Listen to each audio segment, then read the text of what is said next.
It is the Mosley Show.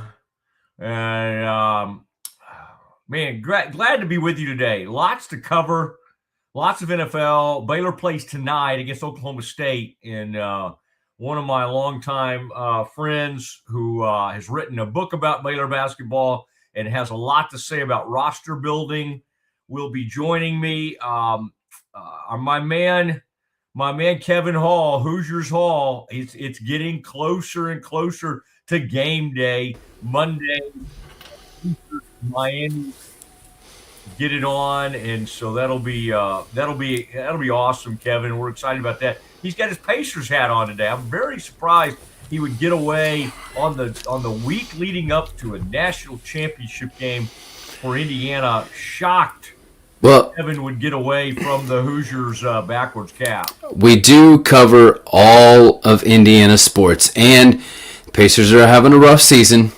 Not won 10 games yet. They're at 9, but they've won 3 in a row. We do not do that. You mean you? Yeah. For all No. sports on your Indianapolis sports Yes.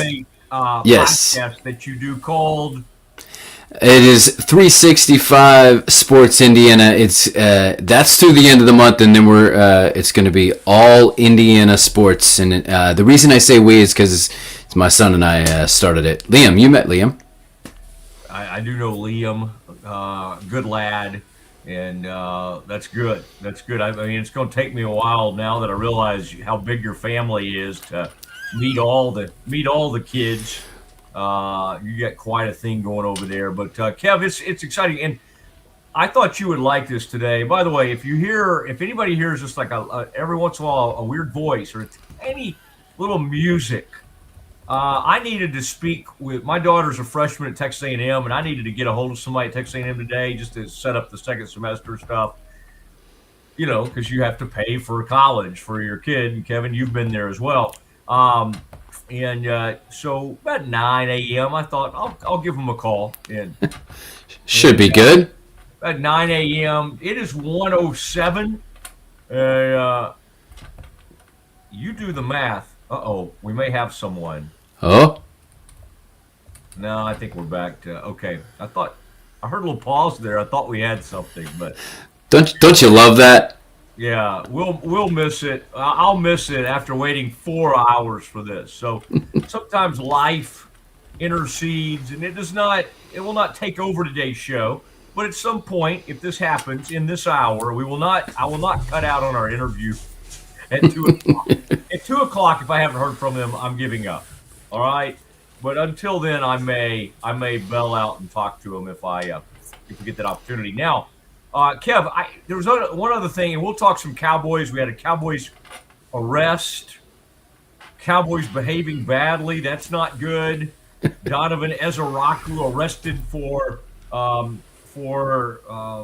reckless driving. And I saw one reporter who's a buddy of mine, but he said, "Well, this is out of character for someone that's done everything the Cowboys wanted." Okay.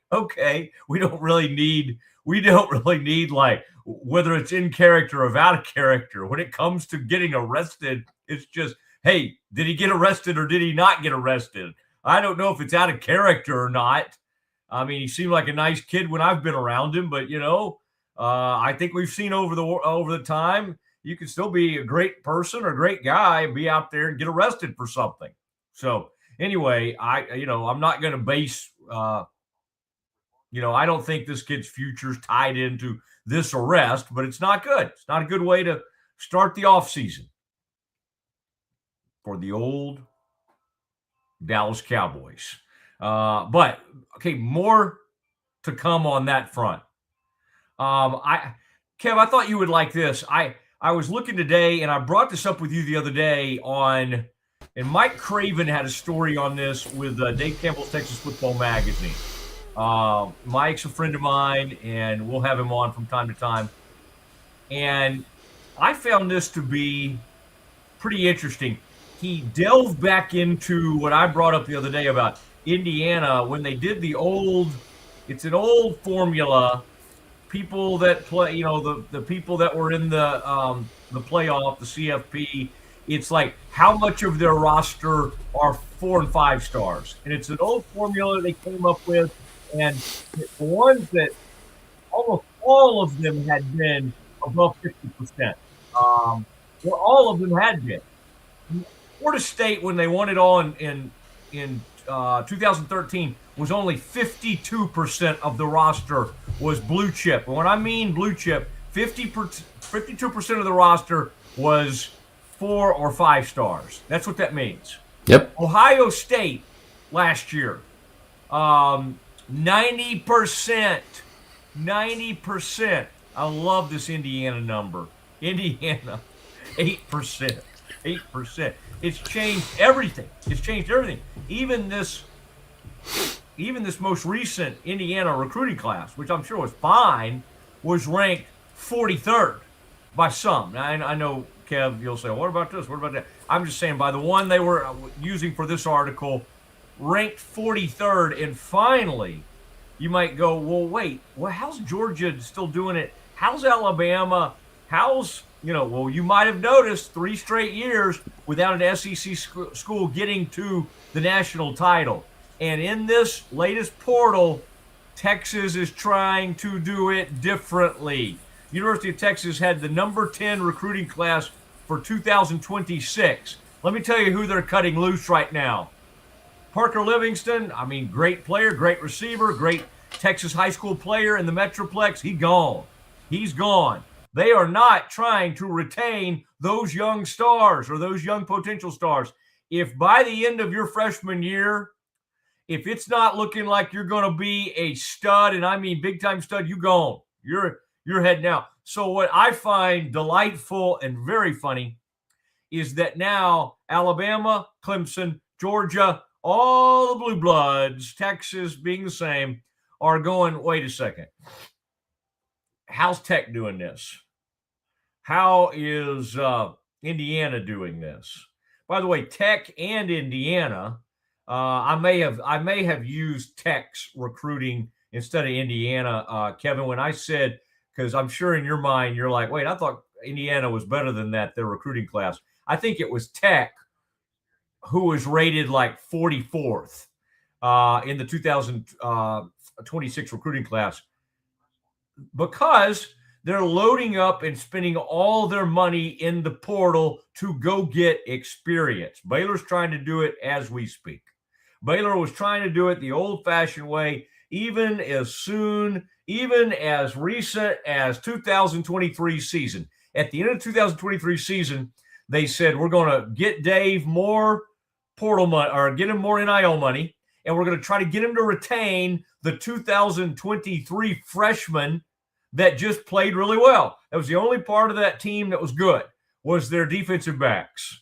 And for whatever reason, moving forward, they couldn't get it done. Carl Williams, Caden Jenkins, Corey Gordon Jr., they all gone. They're all gone. All right. So anyway, I find this very, very interesting. I also wanted to start today, and we got Campus Confidential coming up at about 1:30 today, and then we got a big-time interview at 2 o'clock where we'll try to address, I know they had a roundtable over there on Siegmund 365 about this. I've been in touch with Scott Drew even this morning. He's going to do everything, and I'll remind you, and Kevin, I sent you this earlier. But we'll wait. I'll wait on this. Okay. I'm not always good at waiting on things. My point is, I was reminded today because of a basketball, an ESPN mock draft for the NBA draft. I was reminded these old Baylor Bears still have 2 studs on this roster right now. Like, is this time to just go, oh, season's done, we're finished trying? Now, Scott will never do that, but I sense this fan base is like, this season's a bridge season. Grayson was saying that yesterday. Let's move on. I don't think this team's a tournament team. I don't think they're going to go to the tournament. That doesn't mean Scott can't try to throw some haymakers and try to change this thing on the fly, because whatever they're doing right now is not working. Okay, their team is a mess. They don't defensive rebound. They've put really ill-fitting parts around 2 NBA type players, it's a mess. But let's see, maybe Scott can do some of his best work with a mess of a roster. Maybe he can try something starting tonight in Stillwater. Or why am I hollering? I don't know. I think I'm just because I'm in a little bit of a salty mood after waiting 4 hours for the Aggie one stop. If my daughter had gone to Baylor, I'm sure that whatever the Baylor one stop is, Kevin, I think that would have been a quicker deal. Kevin has a kid at like UMHB. I bet if I called over to UMHB right now, I would be in touch with somebody within 5 minutes. All right? And UMHB has a callback system. Just leave a message. They'll call me back. This group does too, but they say touch 1, hit 1 if they want, and I'll do it. I hit 1, and then it doesn't call me back.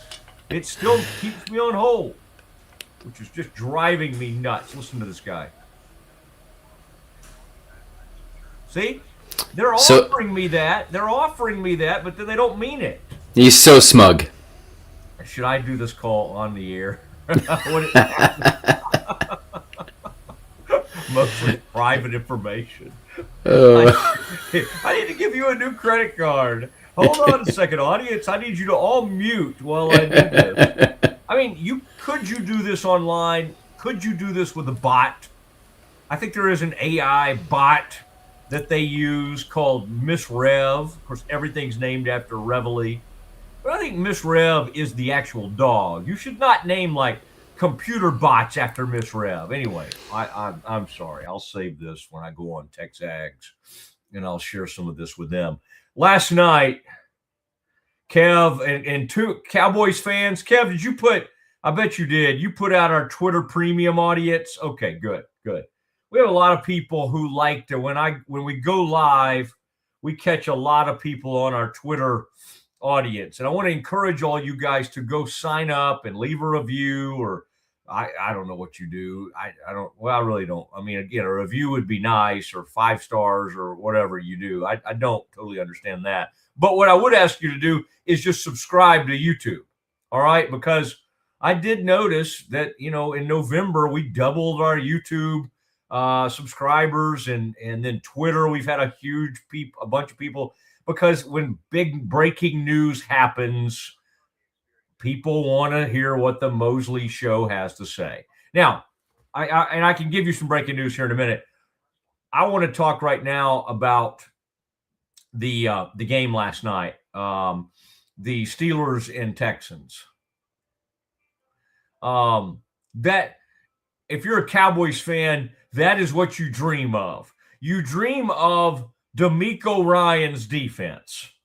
And you go, well, Matt, they had the pass rusher. They had their Will Anderson, and they traded him to the Packers. And you would be correct. Now, what's fun about these Texans is Danielle Hunter's over there on one side and Will Anderson's over there on the other. And somehow I heard them trying to talk about this during the game. Somehow because I was on the Manning cast listening, somehow they're so in tune that they just feel where each other is, even when they don't see each other, and one will go low and one will go high. And poor Rodgers had no chance. He had no chance. I love this. This is interesting because Scotty was big on like sort of live highlights. My man Kevin is big on the still photos, which I love. I love the static photo. It takes me back a little bit. And I think it's good for the audience because I can sit here and talk, and then we're showing all these hits. And you did what the Cowboys used to do with Dan Quinn. You had two fumble returns for touchdown. You had 2 scores by the touch. I mean, imagine this. The Texans sucked on offense. C.J. Stroud was awful. C.J. Stroud fumbled 5 times. He lost 2 of those fumbles. He was awful. All right. And then he made poor decisions. He threw interceptions. He was awful in that game. Let's not try to act like, C.J. Stroud has 3 playoff wins. That's fine. And I like the guy. And you know what? He found Christian Kirk. Boy, let's say it right way, Kevin. our man Stephen A. earlier today, Stephen A. Smith, mixed him up with another Kirk. And boy, all of America's going in on Stephen A. There's a lot to get mad at Stephen A. about, but this is not one of them. Like when you accidentally mention another famous Kirk, it's not great. It's not a good look, but he caught himself quickly. Jeez.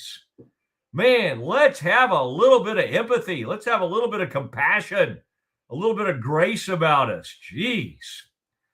But this young man's name is Christian Kirk, and he played at Texas A&M. And last night, in a season when he'd had like many games of barely even 10 yards receiving, he goes crazy in that game. And I think he had like 144 yards receiving. He was awesome for the Texans. The Steelers were awful. All right. Rodgers was awful. DK Metcalf, huge drop when Rodgers did make a good pass. Rodgers needs to retire. He's had a great career, incredible career, first ballot Hall of Famer, no doubt about it. But just tripping on his own feet, tripping over his offensive lineman, couldn't escape. Texans were all over him. He needs to go have a nice life. He's got more money. He's got generational money. He'll be fine. He can go off and smoke those mushrooms or whatever that stuff's called, ayahuasca. He can get himself some ayahuasca and just go have a nice time. Kevin, have you ever been offered a little puff of ayahuasca? I believe it starts with an A, or I don't know exactly if I'm saying it the right way, but that is something that Aaron Rodgers and Kevin, I'm sorry, I may be stereotyping you because of the hair. You look like a man who might have at some point been offered ayahuasca. I'm not saying you tried it. Have mushrooms ever interested you other than the kind on pizzas? I don't even like the kind on pizzas. No, I don't even think that is a substance that you can get legally in the United States whatsoever. And I have been to a few different countries, but never for that reason, and never offered that. Kevin, are you a teetotaler? I mean, you're starting to strike me as a man who does not partake in the world of alcohol. Are you and that's fine. Are you a zero guy? No. Okay. I will, but yeah. You're open. wherever you are on that particular, I got you. But the ayahuasca, I like the way it's spelled. I kind of like the way it sounds. Kevin's going to get tired of me asking these personal questions. Kevin, do you drink?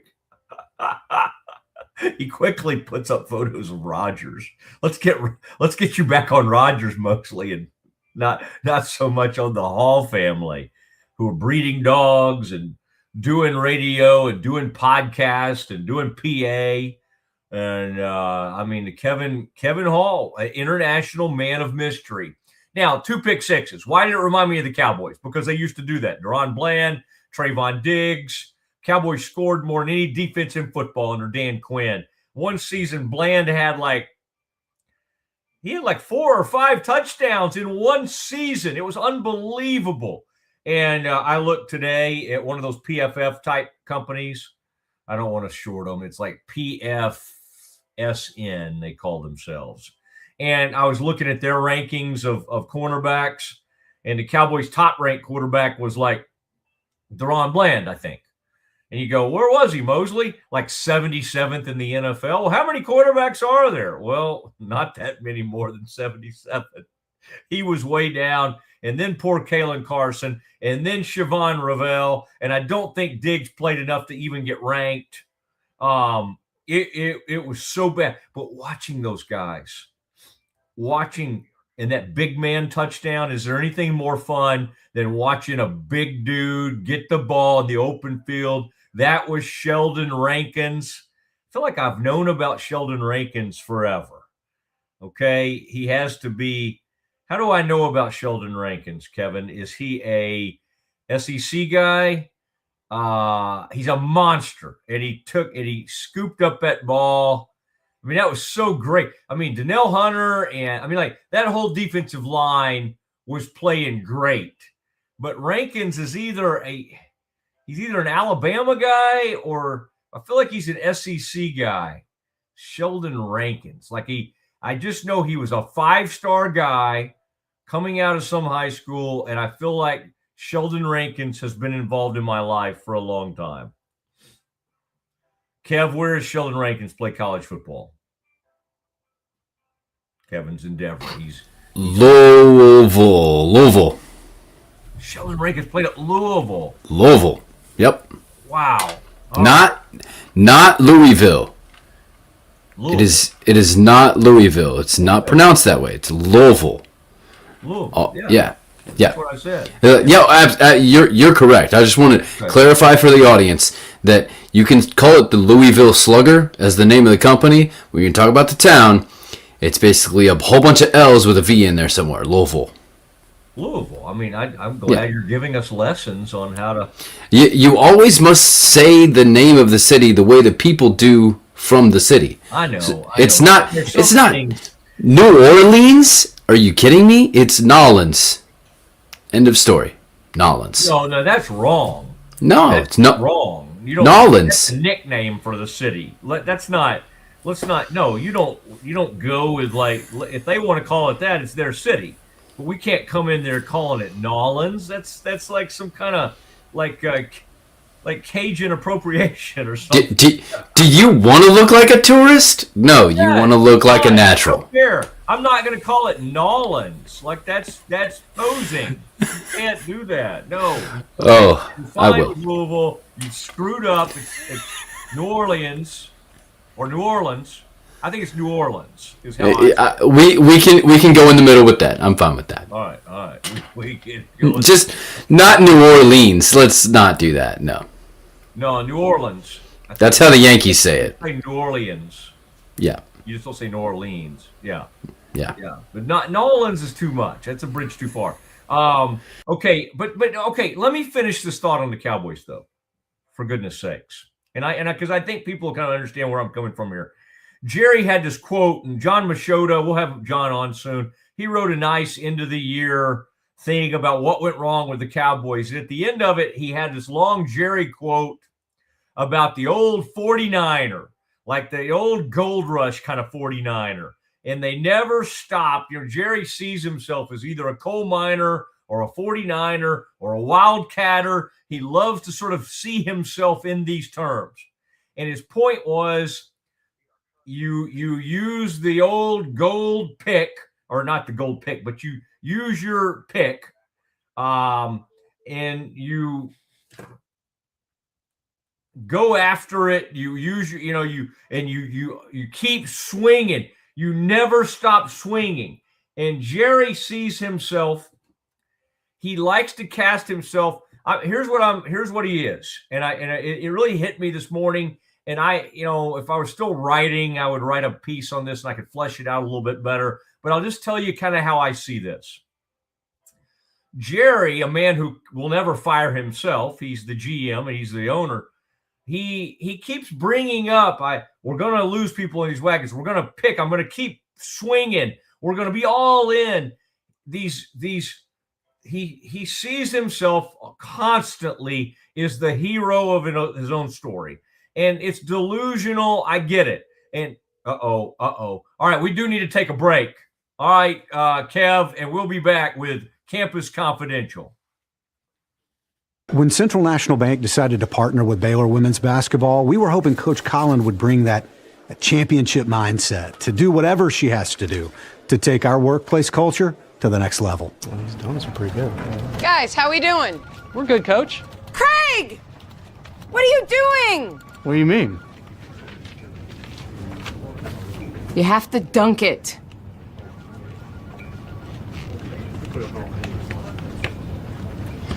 So far, I think our employees are really enjoying it. Not everything's a basketball thing. Did you say something, Craig? No, ma'am. That's what I thought.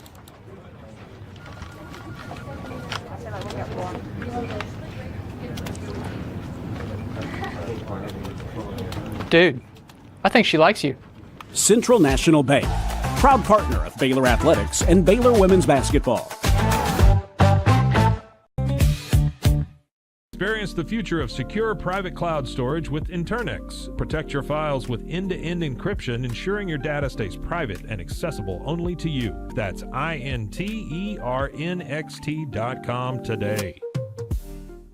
Welcome to Market XLS, your all-in-one Excel solution for investors.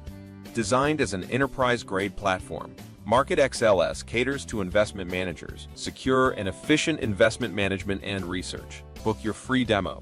Experience with the Mosley MD hair regrowth kit was amazing. It was easy to use. It let me take off my hat. I could go in public and have my picture taken and feel normal again. MosleyMD.com. At 4U Health, we believe wellness and lab testing should be accessible, inclusive, and yes, fun. With our tech-powered at-home lab test, you save time and money while feeling your best. 4U Health. Visit 4uhealth.com today. BadCreditLoans.com is a pioneering service provider that has carved a reputation in the financial industry. Simple, fast, and reliable loan application process. And its commitment to responsible borrowing makes it a trusted partner in the journey towards financial stability. Unlock a world of convenience with Mullybox, your one-stop solution for personalized subscription boxes delivered right to your door. Each box is tailored to your taste. Mullybox.com. That's MULLYBOX.com. With a focus on performance, design, and customer service, we're here to help you work smarter, not harder. Join us on our journey to simplify your world. Visit acasis.com today. That's ACASIS.com today. Experience the perfect blend of exquisite craftsmanship and life-changing technology with Gevi. Every product is built with precision, featuring specialized parts that ensure durability, efficiency, and safety. Upgrade your everyday with Gevi. Visit us at gevi.com to discover more.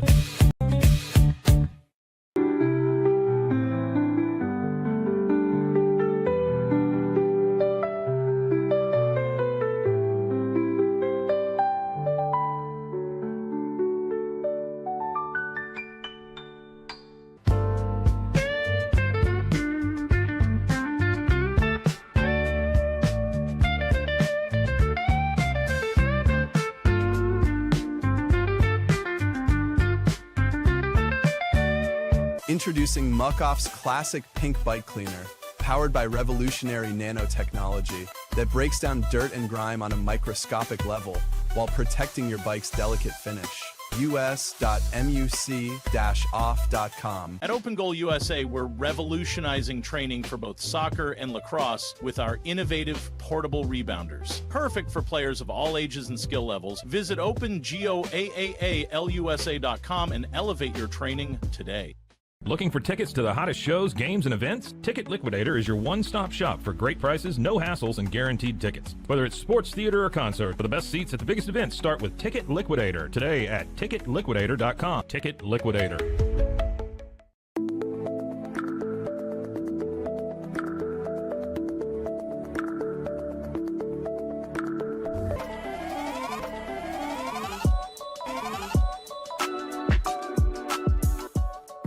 Send money abroad in just a few steps with Remitly. Sign up with your email, enter an amount, choose how your loved ones receive the money, enter your recipient's information, select a payment method, hit send, and relax. Download the Remitly app today.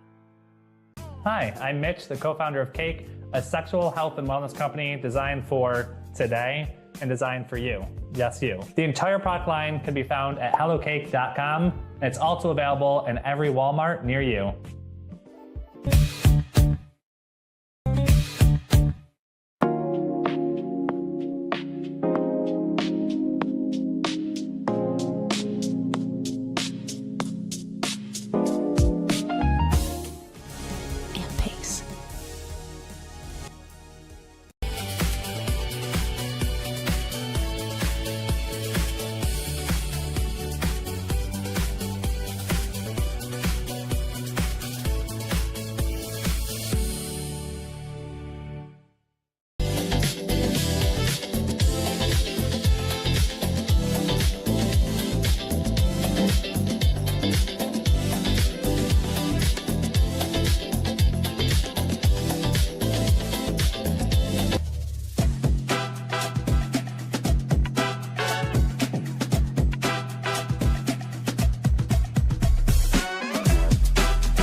It's the Restore Clarity Focus Patch, my little secret weapon for staying sharp, focused, and on task. Each box comes with simple instructions inside, so you always know exactly how to apply it. Each patch lasts for 3 days. I love that I can wear it all day.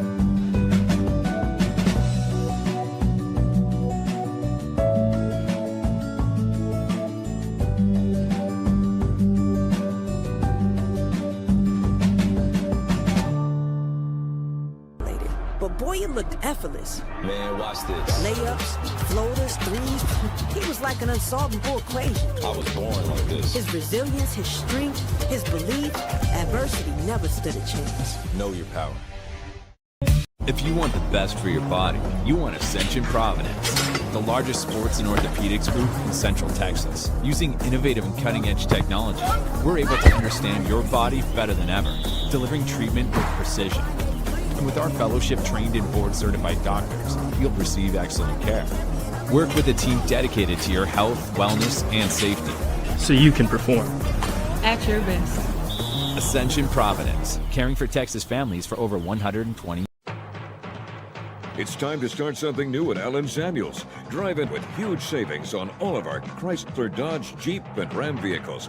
From a trail-conquering Jeep Grand Cherokee, towing in style with a Ram Heavy Duty, or cruising the city in a sporty and luxurious Ram 1500, we've got the perfect ride for you.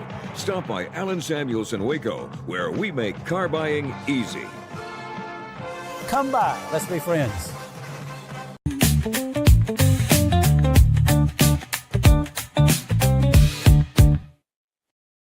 This is the oh, you're back. Cool, sweet. There you go. I just texted you. Kevin, very strong work, though. He was ready to roll. I had to step out for just a moment to handle something, but everything worked out great. Kev, getting us through as always. I like, Kev, that you came out with sunglasses. People wouldn't, be too worried. As long as they see somebody in sunglasses, they're ready to go. I mean, this is the Mosley show, and there's only one way to do it, and that's with the shades on. Oh, you've got a Mosley impression as well. No. It's not nearly as good as Scotty's, but yeah.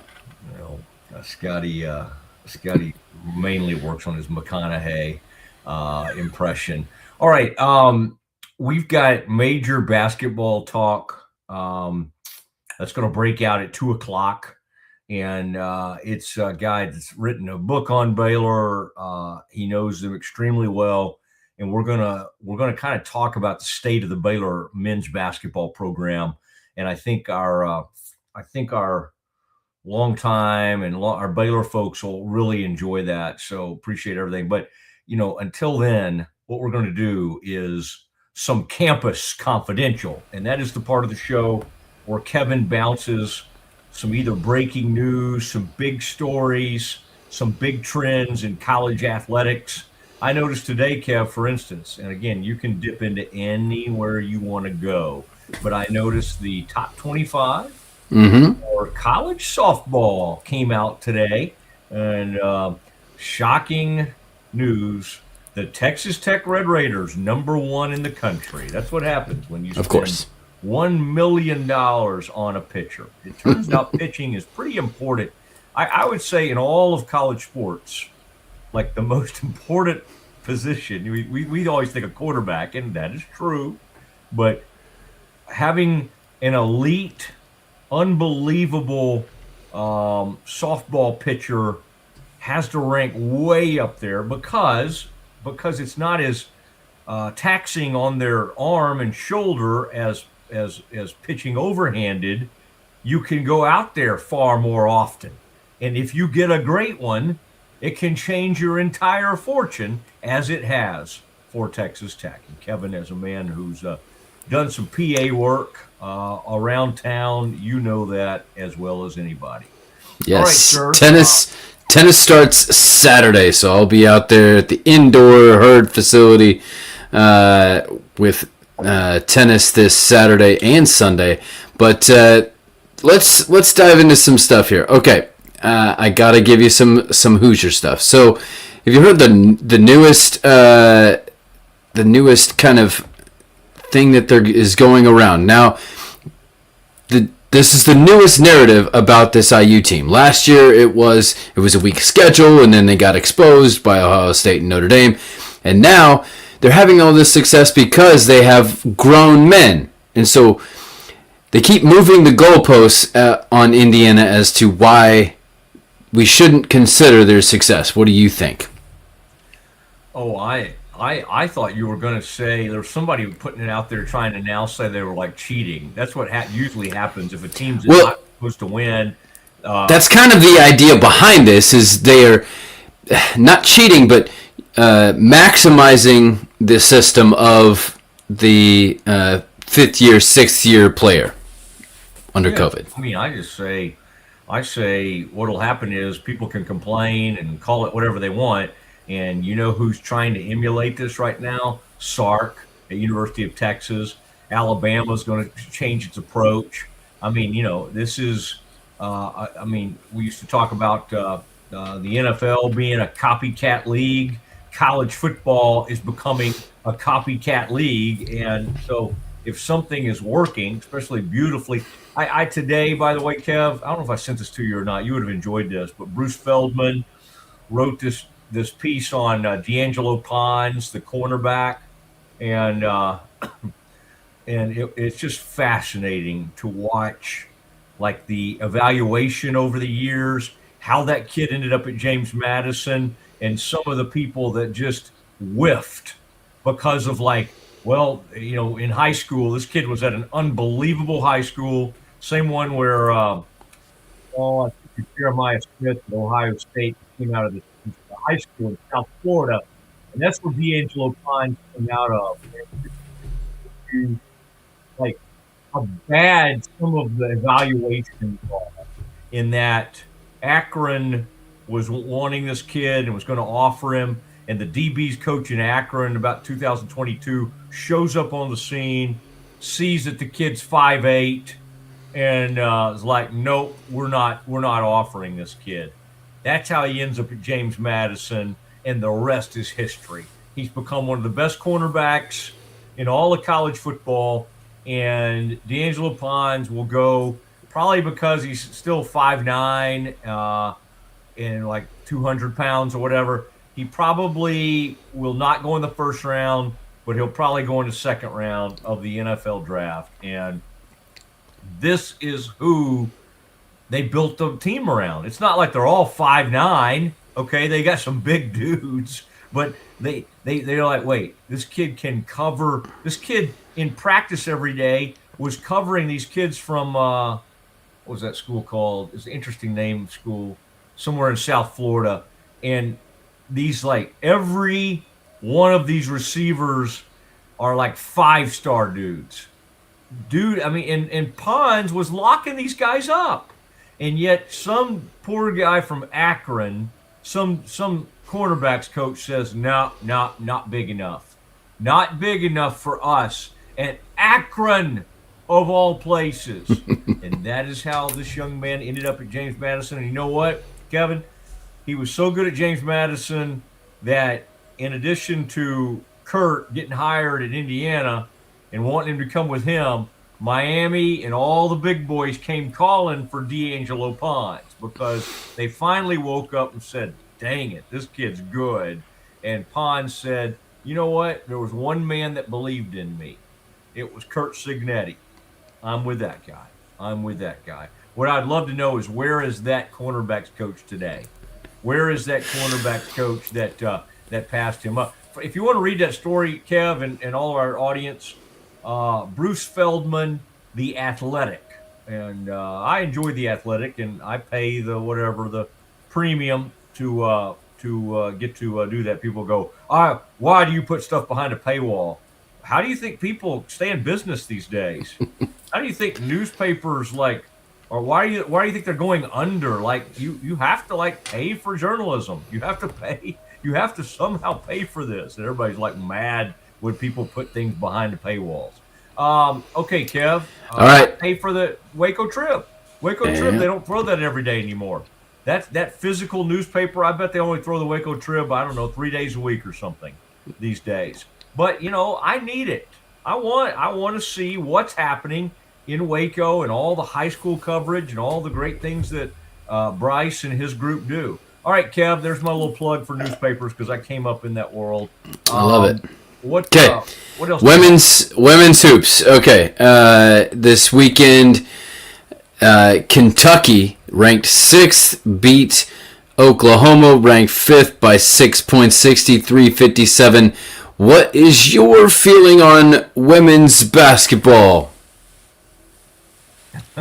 Wait, just in general? Just in general. I know, but women's basketball traditionally has been a very polarizing kind of thing.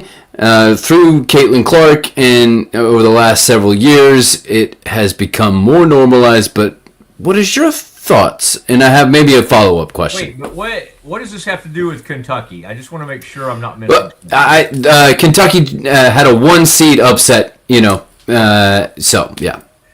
In general, as I've demonstrated throughout the last, 5-10 years, I think those of us that were trained under Kim Mulkey in terms of covering that, for most of us, that was the first time I ever paid any attention to women's basketball was Cheryl Swoop's Texas Tech national championship team, because that was a really big deal. And I always knew there were great coaches out there like Pat Summitt and others, and Coach Yao was unbelievable. Muffet McGraw over at Notre Dame. I knew there were some great, but I would be lying if I acted like I was into it or I paid that much attention. Now, if there's a great men's game on and a great women's game on, I'm still going to watch the men's game. I'm not going to try to come on here and be like, try to lie to anybody. But with Baylor becoming great, under Coach Mulkey, and now with Nikki and what she's doing at Baylor, I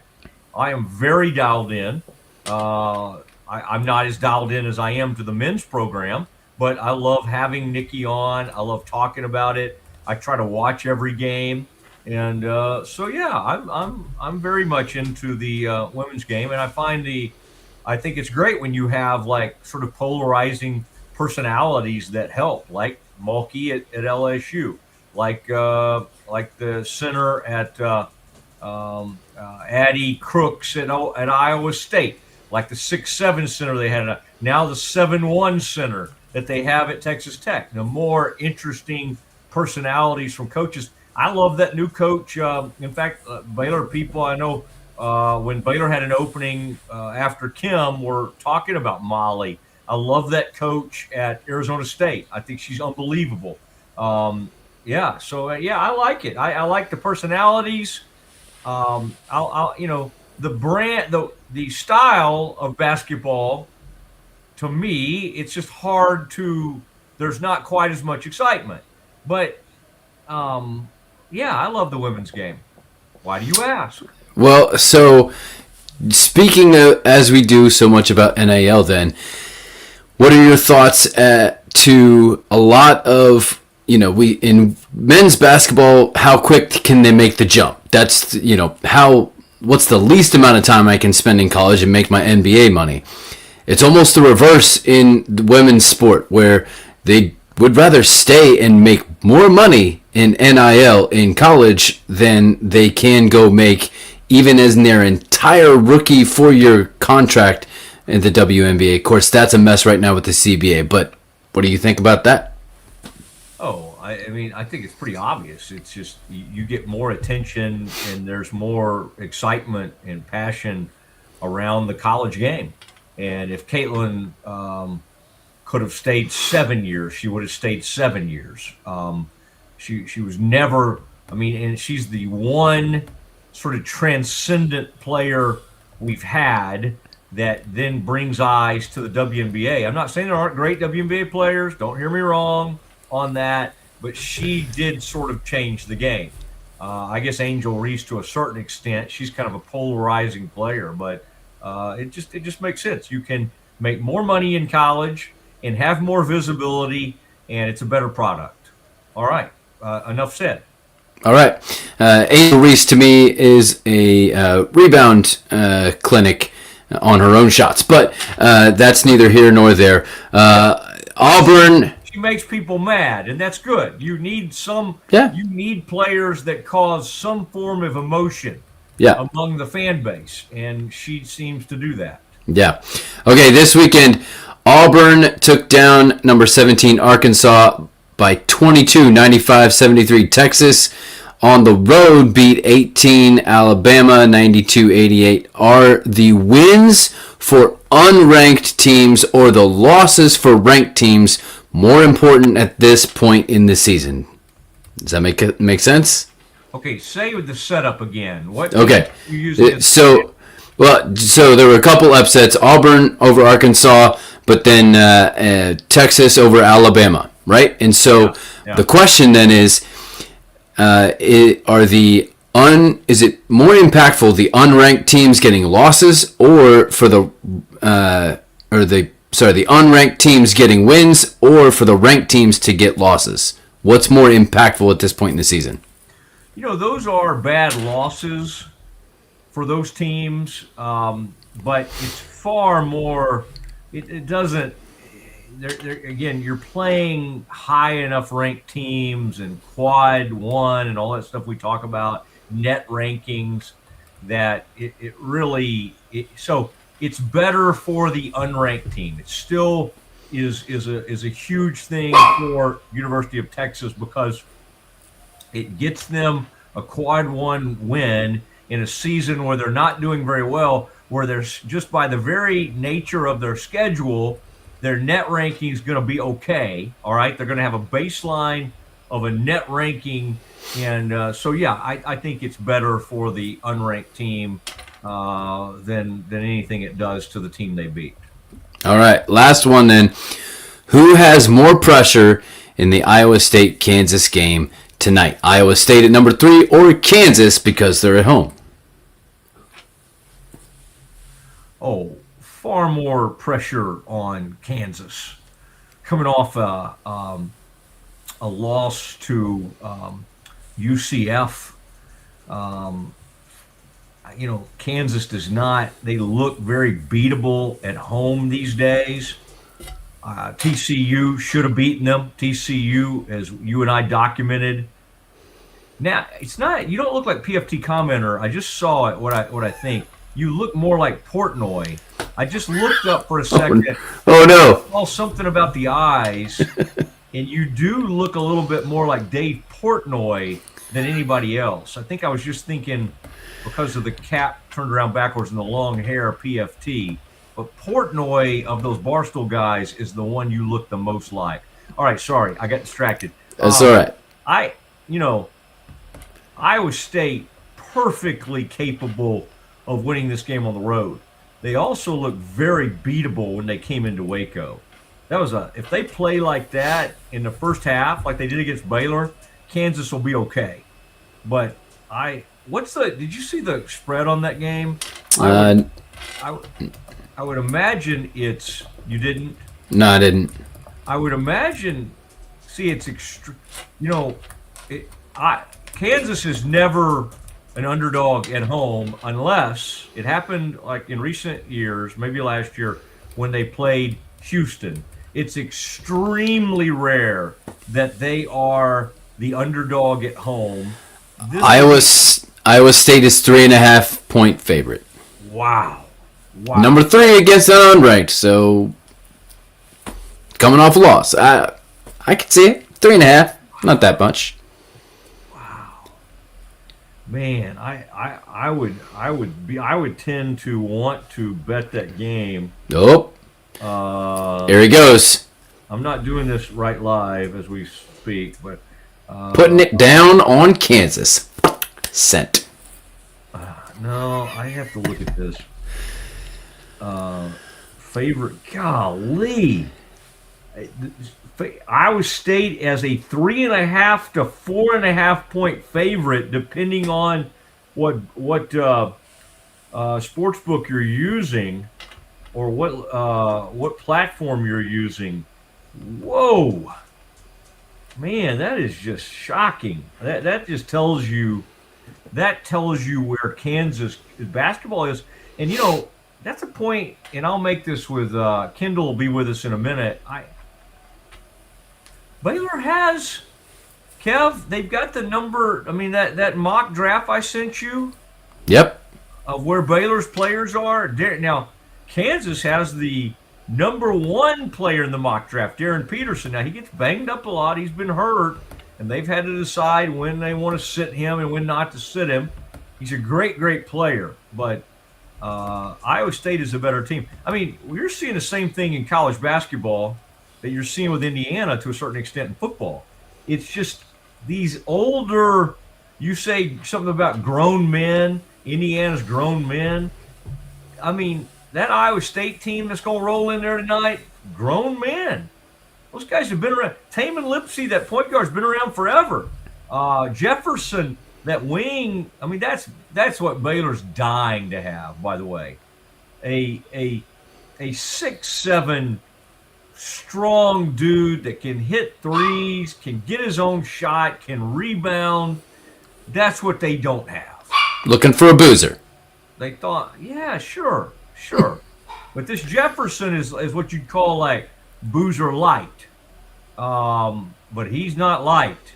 He is a grown, like if Duke was playing Iowa State right now, I would tend to bet on Iowa State because they have more experience. And man, these guys aren't scared of anybody. And I love that head coach. I mean, the problem with the Big 12 is almost overnight they brought in, like, the coaching talent just skyrocketed. Tommy Lloyd at Arizona, Kelvin when he brought Houston into the conference, Otts, this guy they've hired at BYU, I think he's a better coach than the guy before. It's scary. All right, we got Kendall Kaut. We got a major college basketball conversation to have. That is next.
It's the Restore Clarity Focus Patch, my little secret weapon for staying sharp, focused, and on task. Each box comes with simple instructions inside, so you always know exactly how to apply it. Each patch lasts for 3 days. I love that I can wear it all day.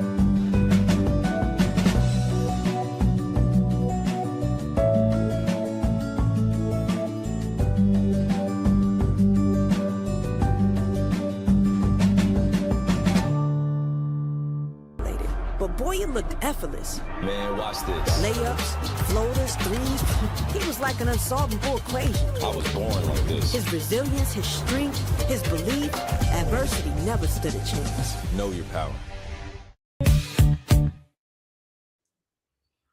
Oh my goodness, Kev, that was a little shorter than I thought there. Well, we did take up a fair amount of ad time, earlier. Oh, did we? Okay. It's all good. Oh, when I was doing, right. I take care of what you were saying before the break reminded me. So you talk about like these players, to experienced players versus the young teams, and I think that's what we've seen in the past like 10, 15 years. in the tournament, where we've seen the rise of the Wichita States and some of these mid-majors where it's not uncommon to see a 14 beat a 3 because a 3 is full of guys who are looking out for their own interest at the next level versus guys who have been playing together for 4 or 5 years and developing the team chemistry. If you're great at Wichita State or one of those schools now, you're gone. If you're great at UNT, or it's hard to it's becoming harder to put those teams together. I'll let you welcome our man Kendall into the chat here. Let me look, make sure. Oh, he's signing on now, Kev. So we're good. We're good. We're good. I always don't worry, Kev. I always blame myself if there's anything going on. But without further ado, it is time for the counselor himself, the man with the gavel, Kendall Kaut. He's got a good haircut. He's been in court yesterday. You're always up to something. Well, now what was that yesterday, Kendall? Welcome back to the Mosley Show, by the way. It's good to have you. The proffer. What were you up to from a? For people that don't know, Kendall is a trial lawyer in the state of Kansas, which is why he will be Johnny on the spot and sitting there rooting on the Bears Friday night as they play on Fox at Fog. But Kendall, what were you up to yesterday, trial-wise? Yep, always a pleasure to be on the show, Matt. Without going into too many details, the charged defendant can come in, provide a statement. So we were at that. That lasted about 2.5 hours yesterday, so could not join the show yesterday, but I'm thrilled to be on today. Okay. No, I didn't need you to share too many details of like the trial or anything, but I do like hearing about that. I'm reading one of Turo's, Scott Turow, who wrote Presumed Innocent many, many years ago. He also wrote 1L.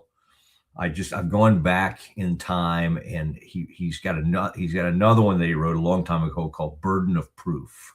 And so I'm reading. It's kind of getting me back in the mindset. Kendall, you never know. I may just go back. I think I only have 2 or 3 quarters left at Baylor Law School. I may just go back and finish up, come join you, fight the good fight. The Bears will be fighting in Stillwater tonight. And Kendall,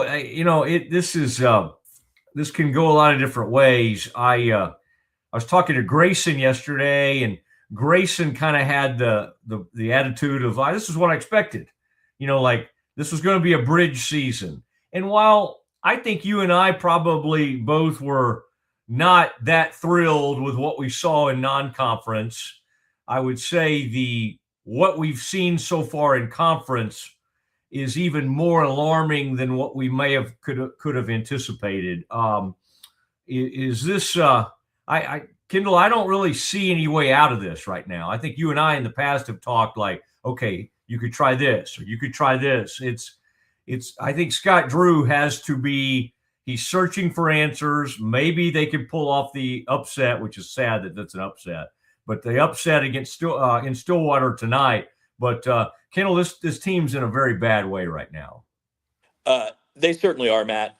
And, for those folks who look at Baylor history or who have studied Baylor basketball a little bit, the disastrous season and the once Baylor got good from 2008, that time they made the tournament, lose to Purdue in the first round, all the way through the present, the worst season, I think, to have been a Baylor fan, to have watched the team in that now 19-season window, would be that 2011 team where Lace comes back. You have all the star-studded nature about freshman Perry Jones, and you think because A.J. Walton was a good backup point guard to spell Tweety Carter a little bit the season before, and Anthony Jones is back, Bears open as a top 25 team, you have a lot of faith.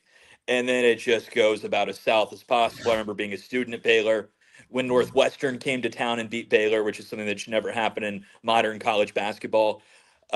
This season reminds me a lot of that one. Obi Agba is not a point guard. He's asked to play it.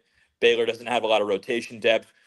Fans of Baylor may recall that Starjo Love was the debate that season. Like, if you play Starjo Love more, could Baylor make a run? No, it couldn't. And this season, you're also having those debates like, well, if you can just get James Najee to play 30 minutes a night, or if Caden Powell can stay out of foul trouble. Those are pieces that maybe there can be some optimism. But I would certainly agree that where we are right now, Matt, when I look at it, the floor is as low as it could ever possibly be. And when you mentioned as well, Matt, that, we thought the team could struggle. And I had said before the season, I thought this was a team that would make the dance and then lose immediately in a 7-10 or an 8-9 game. Here are some interesting stats. Over the last 3 games, which is opponent adjusted, so you can't just say, well, Iowa State's good, Houston's good, TCU's improving. In the last 3 games, Baylor is 361st in the country in shooting. They are 224th in the country in offense, and they are, out of 365 teams from Arizona to Mississippi Valley State, Baylor ranks 364th out of 365 teams in defensive rebounding. Again, all those stats are opponent adjusted. You look at that. On the one hand, you can say it's hard to be worse, but the optimist could say you can't be that bad forever, can you? I think you said something that struck a chord with me the other day. It was that Houston wasn't so much that they got beat. It was just the talent disparity. I think you basically said it was the biggest talent disparity you could remember in many, many years. And I'm not so sure this isn't Houston's. I'm not saying this is his best team, but like when you have a 6'10" dude that can hit threes. Now he hadn't before Baylor, of course. He hadn't been hitting them that great, but Sanok is obviously skilled. Flemings is like unreal at guard. You still have Ulis and you still have Emmanuel Sharp, and you have Tugler. Like, it's a scary, scary team, but that was disheartening, I think, for all Baylor fans to just kind of in the second half. They didn't even. It was a miracle that they were within 7 at the half, is how it felt to me.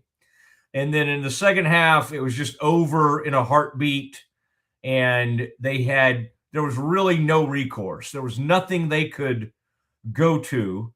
And even like in one of these recent games, maybe it was the Iowa State game, they would get to even the people getting to the line a lot, right? Carr was doing a good job. One thing they do well, they seem to get to the free throw line, and then they can't even make it. I don't know if they're too tired.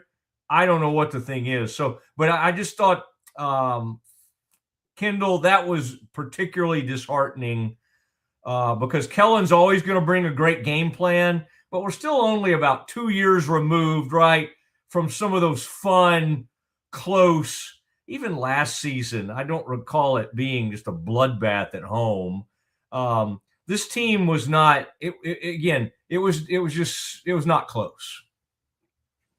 It was not. And the question I always ask when a really good team plays a team that's just clearly worse than them.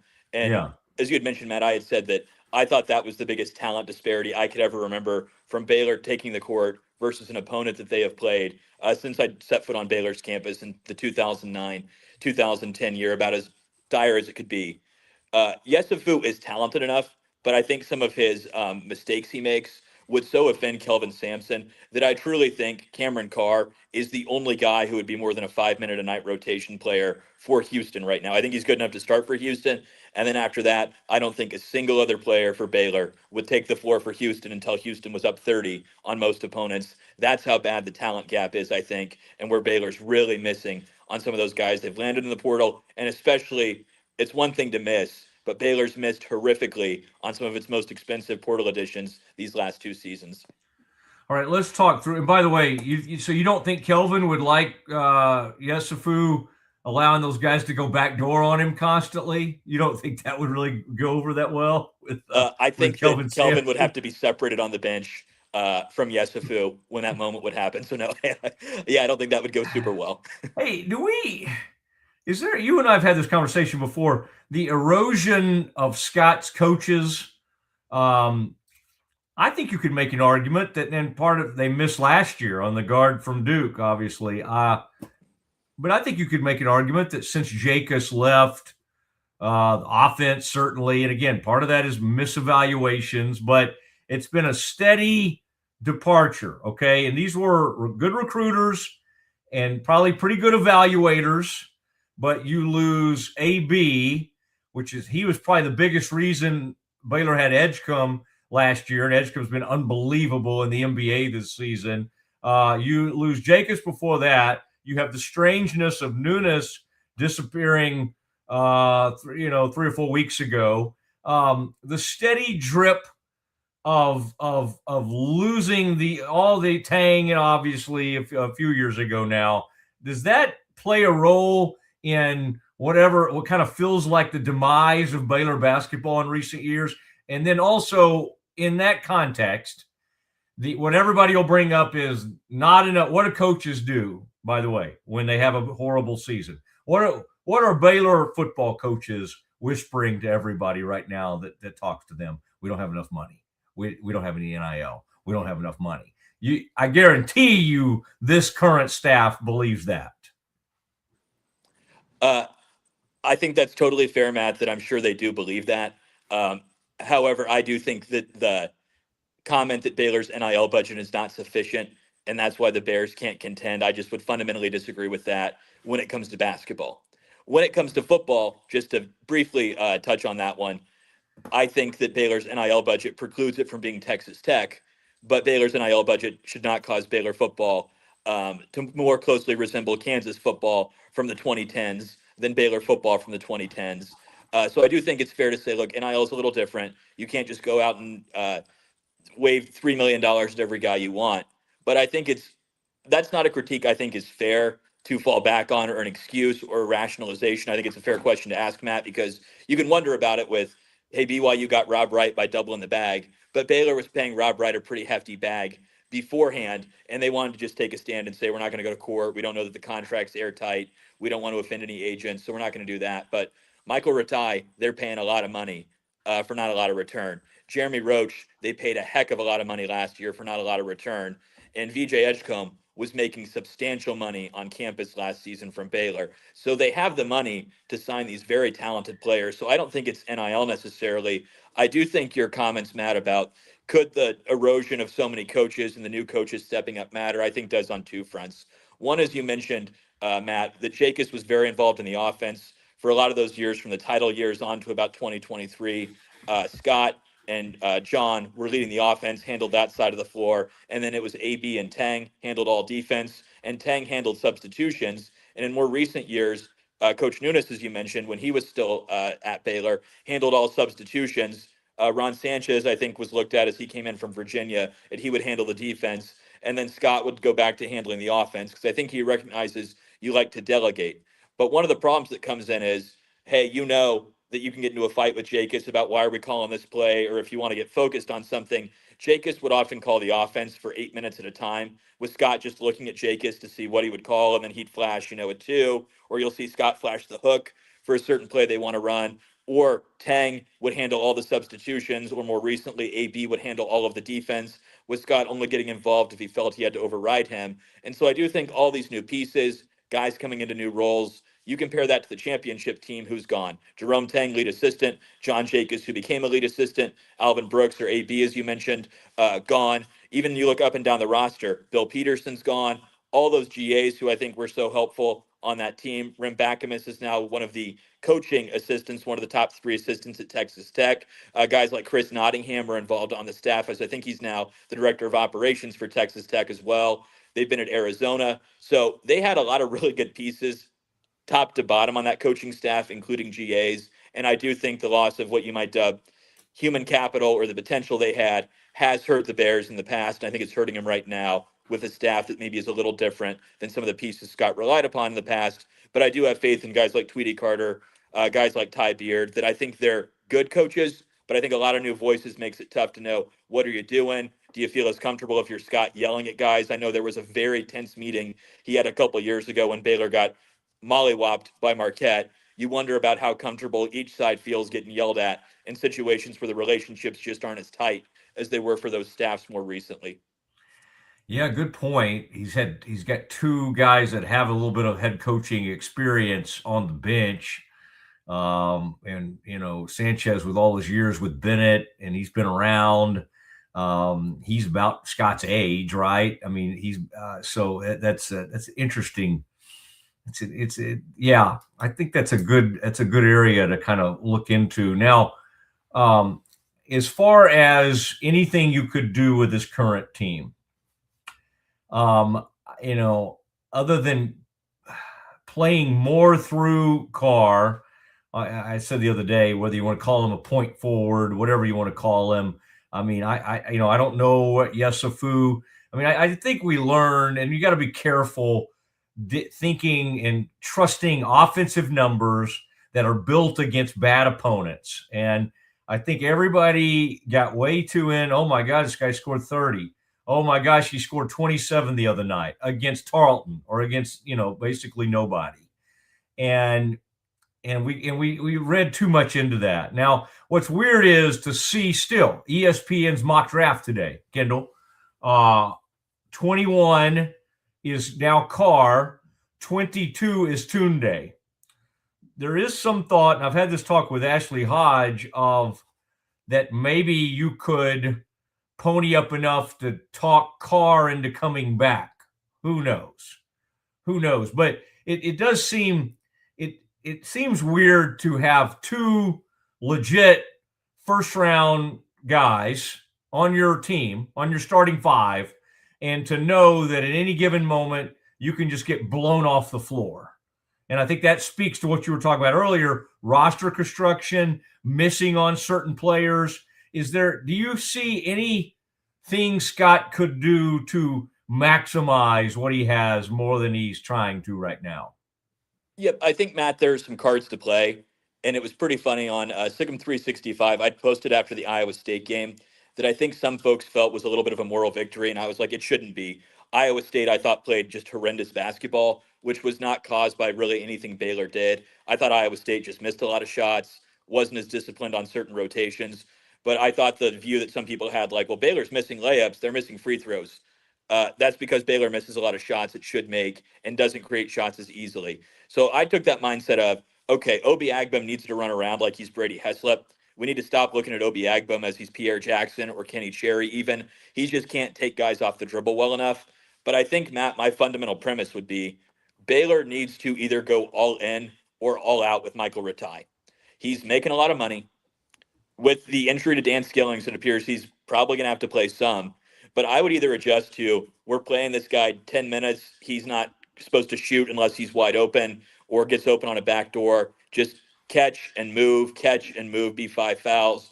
Or the viewpoint I don't hold, but I think you could consider would be, do you just think this team is so bad right now and it's getting so little out of Michael Rataj that he hasn't scored in double digits in 5 of the 6 games against quality opponents Baylor's played this season, but he played pretty well at Oregon State. And so maybe just he's in a funk, kind of like Jalen Bridges was his first semester. Not a view I espouse myself, but one you could try to talk yourself into would be, should Baylor actually work through Rataj a little bit more, recognize the plane is about to crash, to stabilize it, we got to do something a little bit different. And could you work through Rataj and do that? Now, I think it's more likely you lose by 30 all the time if you do that.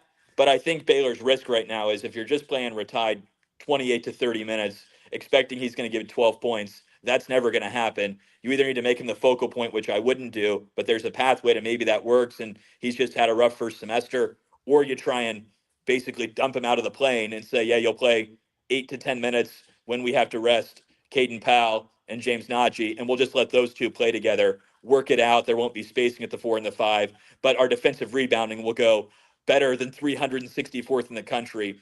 But I think Baylor has to take the risk of I'd rather, honestly, Baylor be 4-14, but feel like they're changing up some strategies than Baylor go 6-12 and not change anything up and just try to get competent at what they've done. I think you have to do some different things.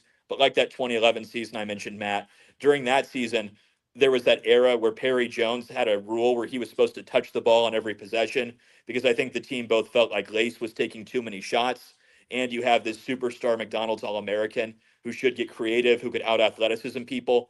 But then the offense ended up getting bogged down. I think that's the risk if you go to a Yesufu should touch it on every possession risk. I think he'll take too many shots. He's a lot more assertive than Perry Jones.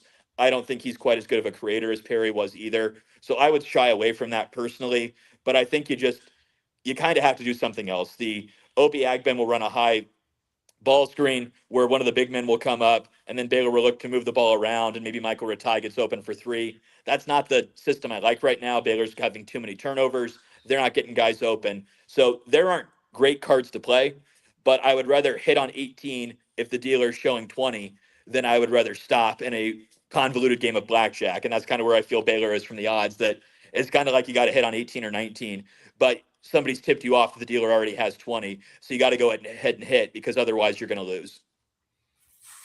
I like that. That's some of your Vegas stuff coming out of you. Kendall Kaut joining us on the Matt Mosley show. You wonder how much a guy like Ratai received. We know Roach got like at least $1 million, and that turned out to be a disaster. Do you think Ratai got $1 million? It would just be a pure guess. I was quite privy off the record to what Baylor's players were making in 2023.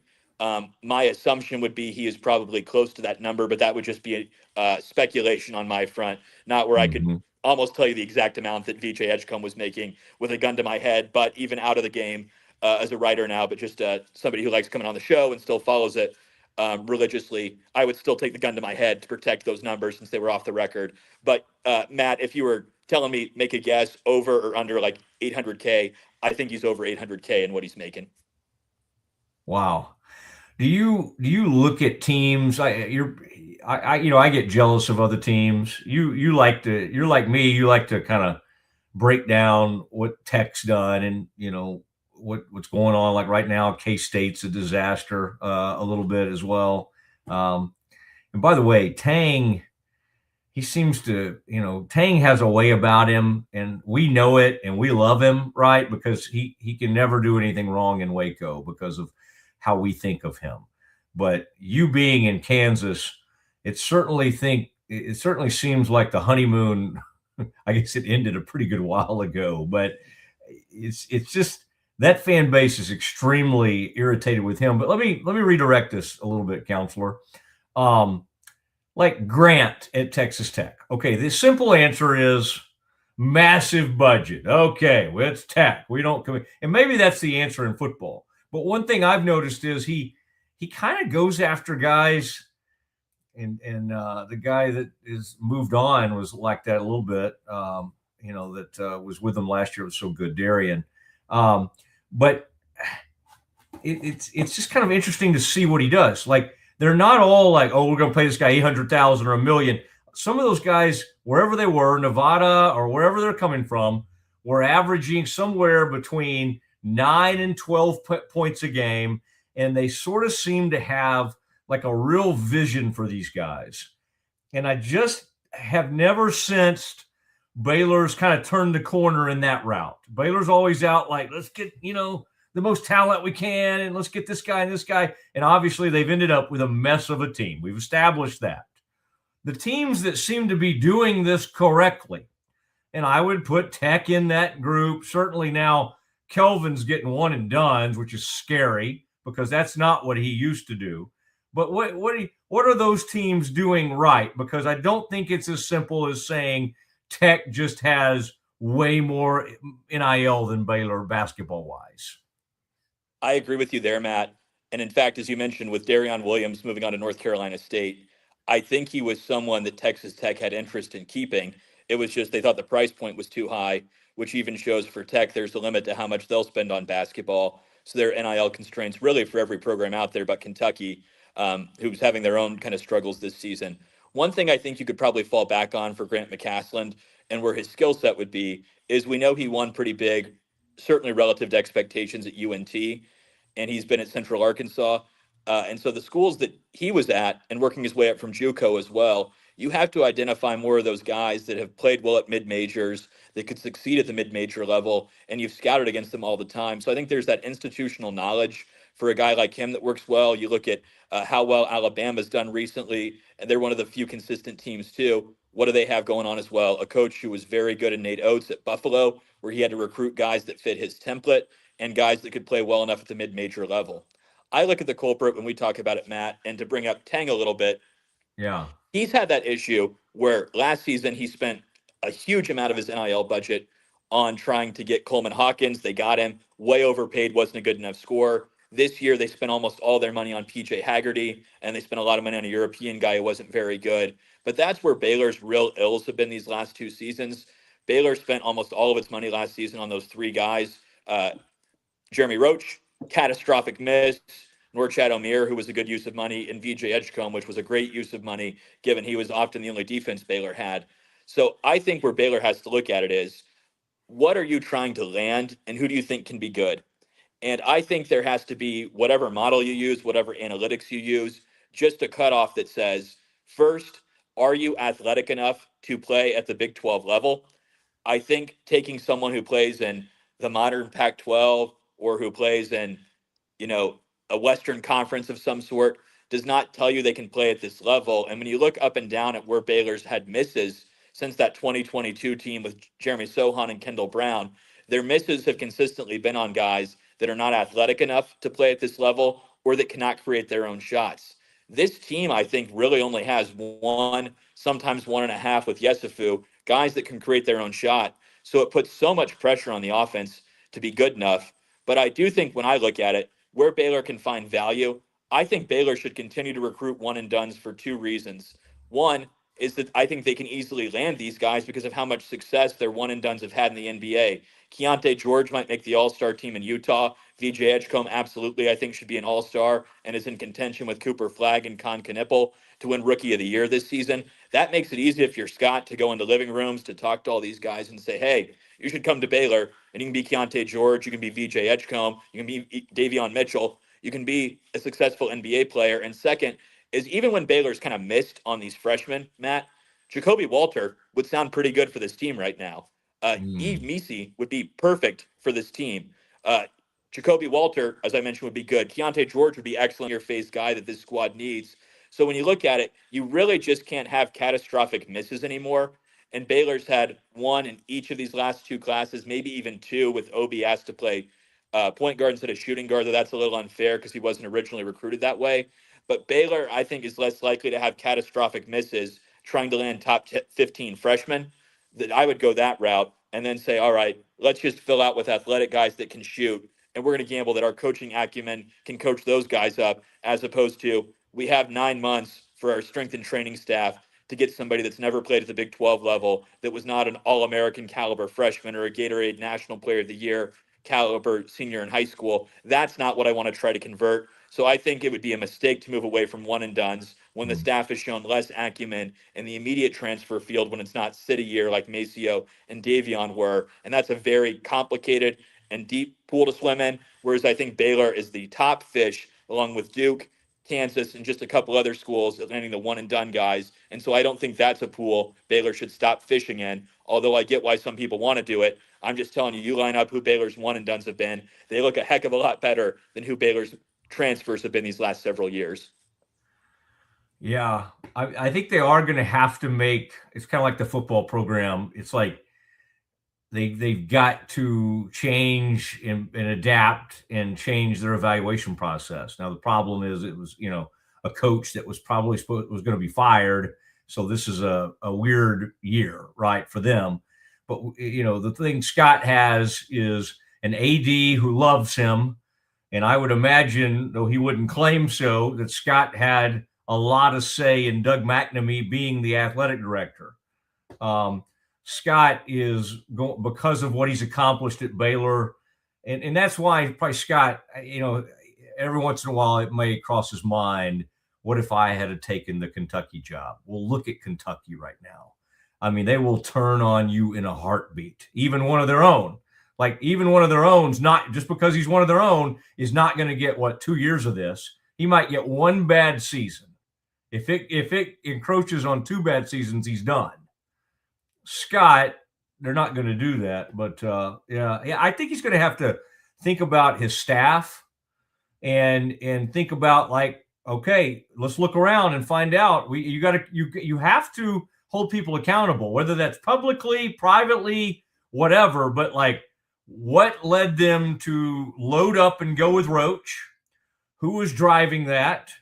and what led them to sink a bunch of money into Ratai and then to think Obi Ogbum could do this. I mean, they have to, and Scott can't. It's weird when it comes to his staff, like you said, he can be a little confrontational. When it comes to administrators, like he's so far different from Kim Mulkey, there's never been two more polar opposites. Kim walks into any room and she's like, who's the most powerful person in here? And how can I pick a fight with that person? Scott finds the most powerful person and becomes that person's best friend.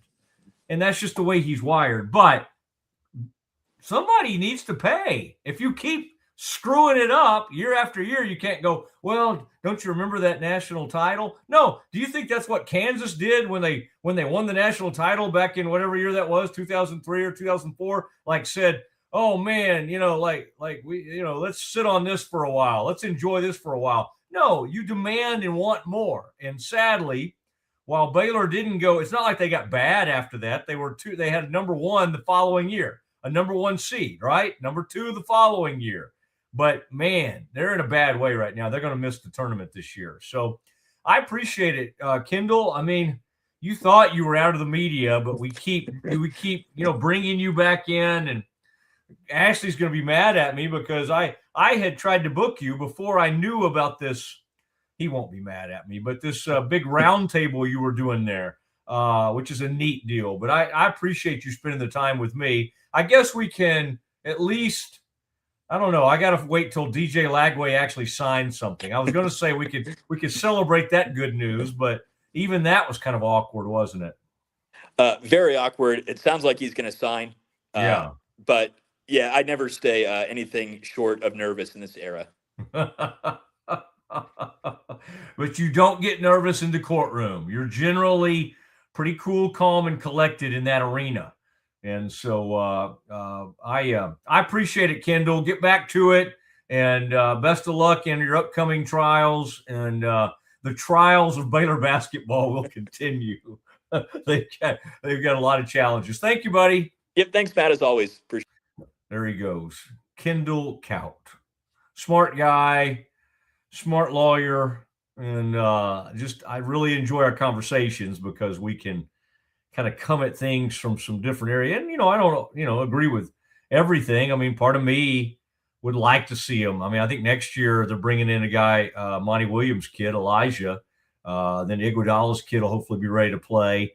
I mean, these are not one and dones. We don't think. Now, they didn't think Sohan. They didn't was a one and done. Didn't think Eve Missy was a one and done. And they played their way into one and done. So I don't want to get out of that business. I mean, I love bragging on VJ Edgecombe and Keontae George as much as the next guy. But I think the most interesting thing that a lot of our people will enjoy listening to later is our discussion of this coaching staff. You had a monster staff, and then you had people that had already left by the time you won that national title. Grant was gone. Wichita State guy was gone.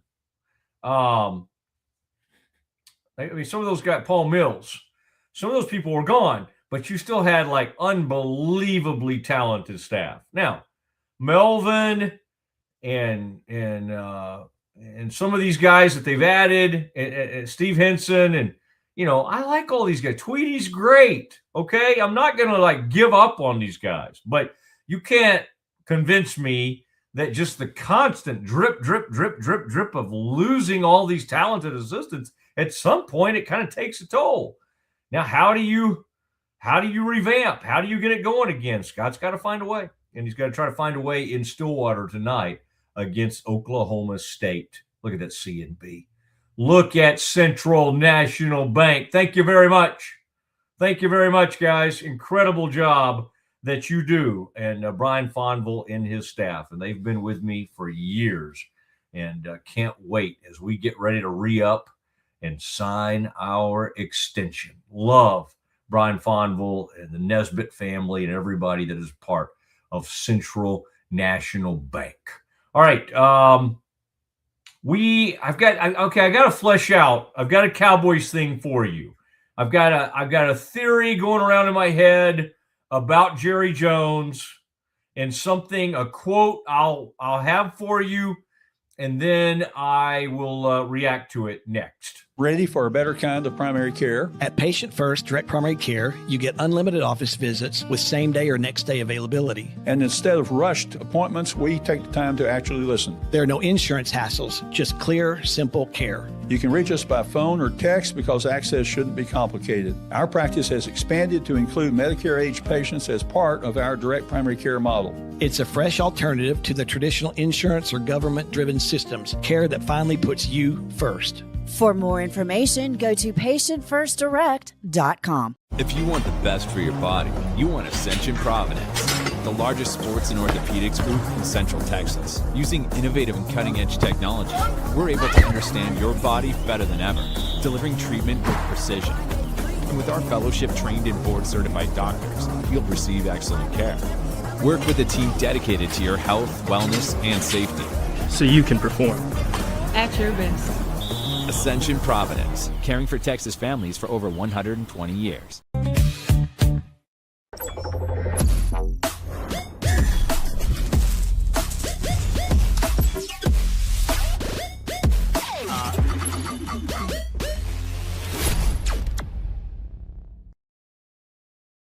Everybody at Equalife really has a passion and a real interest in helping people feel well. How much further can we go to get you feeling even better? It is a complete partnership between the two of us. What if you could clean clean? With bio-based formulas and deep cleaning enzymes. No dyes, phthalates, or mystery ingredients. Just powerful pods for your dishes and laundry. Now you can, with drops. Made clean, made to clean. It's not just a glove, it's a 44 Pro. Crafted with dedication, made for performance, and built to last. Get your custom glove today at 44pro.com and experience the 44 Pro difference. That's 44pro.com, 44 Pro. It doesn't matter if your investment budget is small or big. All you need is Benzinga Pro and its powerful news alerts, price tracking, and portfolio monitoring. Subscribe now, and we'll skyrocket your portfolio today. I am obsessed with helping business owners increase their traffic and turn it into profit through the power of Pinterest marketing. It's this amazing platform where people are looking for ideas, inspiration.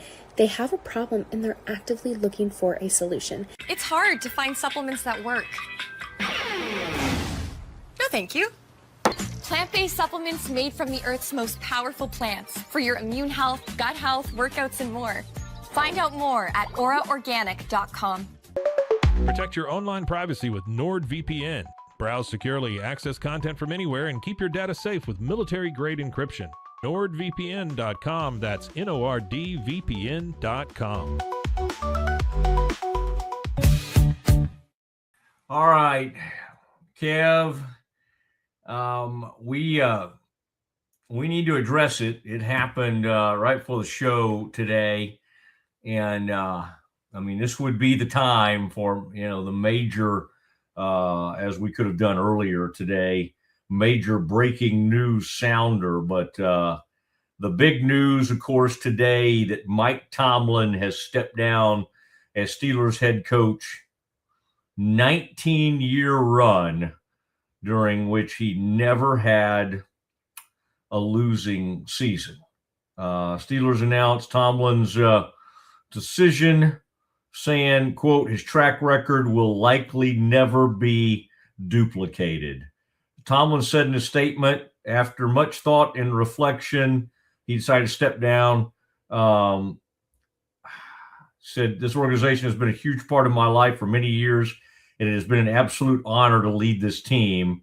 I am deeply grateful to Art Rooney and the late Ambassador Rooney for the trust and support. I am also thankful to the players who gave everything. Also thank the fans as well. And man, you got to think he informed the Steelers he has 2 years remaining on his contract. Wow. The Steelers president, Art Rooney, said that Obviously, I'm extremely grateful to Mike for all the hard work, dedication, and success we had shared the last 19 years. And Steelers will retain his coaching rights and couldn't negotiate compensation if he returns to an NFL sideline before the end of the 2027 season.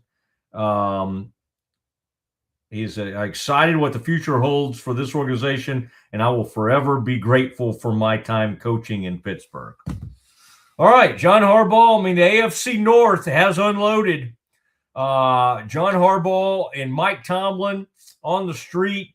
You're going to have to give up compensation to get Mike Tomlin, but boy, there'll be teams that have major interest in him. Of course, the issue being he's gone a long time without winning a playoff game. I believe 9 years. They make it quite a bit. They don't win anymore. He did most of his damage over the first 4 years of his career, and he won a Super Bowl. Had a great run with Roethlisberger, and he's honestly been out in the wilderness for a good long while now.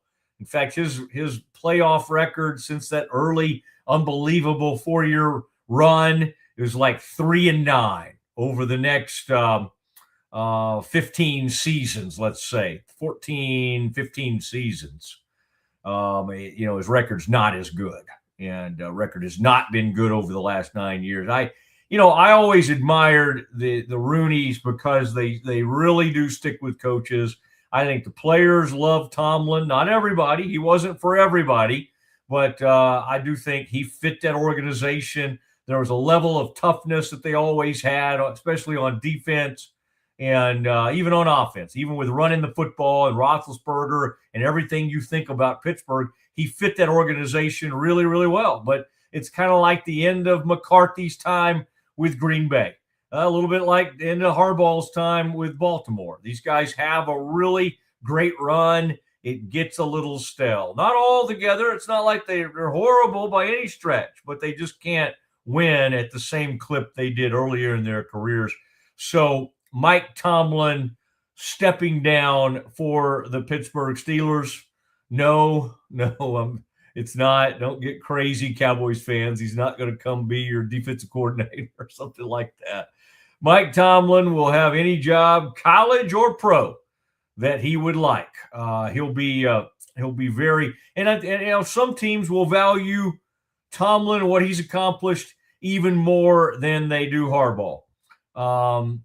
This one could kind of go either way. I think they're kind of really equals in that area. I would argue that Harbaugh has been better over the last 10 years, over the last decade, than Tomlin has been, but they've both been really, really good. It's not act like they don't go to the playoffs all the time, have incredible defenses, unfortunately Pittsburgh ran through the issue of not having a quarterback. Baltimore, from the time they won it with Flacco, and then they've had Lamar for a good long while now, has been fine at quarterback, and they've had MVP caliber performances, but they just haven't been able to get it done in the playoffs. But again, I would say that this one is more of a coach getting to make a decision more than Harbaugh's.